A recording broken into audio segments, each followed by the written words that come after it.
Traffic police દ્વારા લોક જાગૃતિના ભાગરૂપે વ્યારા સુગમ મિલમાં આવતા વાહનો પર રેડિયમ લગાવી ટ્રક ટ્રેક્ટરના ચાલકોને ટ્રાફિક નિયમો અંગેની માહિતી આપી હતી। અકસ્માતોની સંખ્યા પર નિયંત્રણ લાવવા માટે સરકારની સૂચનાથી ટ્રાફિક વિભાગ સમયાંતરે લોક જાગૃતિના કાર્યક્રમ કરતી હોય છે અને સરપ્રાઇઝ ચેકિંગ કરી ટ્રાફિક નિયમોનો ભંગ કરનાર વિરુદ્ધ દંડની કાર્યવાહી પણ હાથ ધરાતી હોય છે।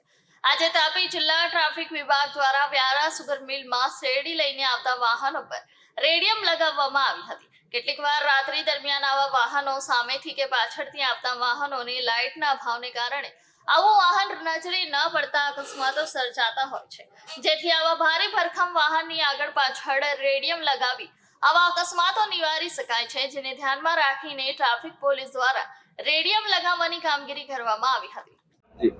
વ્યારા સુગર ફેક્ટરી ખાતે તાપી જિલ્લાના તથા આજુબાજુના જે શેરડીનો પાક કરતા ખેડૂતો પોતાની શેરડી જમા કરાવવા અર્થે સુગર ફેક્ટરી ખાતે આવતા હોય છે।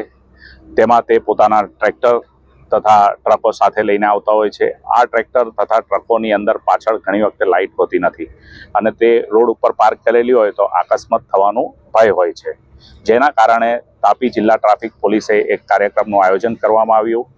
એ કાર્યક્રમની અંદર તાપી જિલ્લા પોલીસ તરફથી અમે રેડિયમ પટ્ટાનું ડિસ્ટ્રીબ્યુશન કર્યું તથા અમે જાતે પણ એને લગાવ્યા અને આ ડ્રાઈવરોનું એક મીટિંગ લઈ અને તેઓને આ બાબતનો અવેરનેસ કાર્યક્રમ કરવામાં આવ્યું, જેની અંદર તેઓને લાયસન્સ સાથે રાખવાનું, સાથે ઇન્સ્યોરન્સ રાખવાનું, ગાડીના કાગળિયા સાથે રાખવાના, ગાડી પોતાની લેનમાં જ ચલાવવાની તે બાબતની સમજ કરવામાં આવી। આના અંદર ટોટલ લગભગ આશરે 250 જેટલા ડ્રાઈવરો હતા પોતાની ટ્રક સાથે અને બાકીના પોલીસ સ્ટાફ પણ હાજર રહેલા।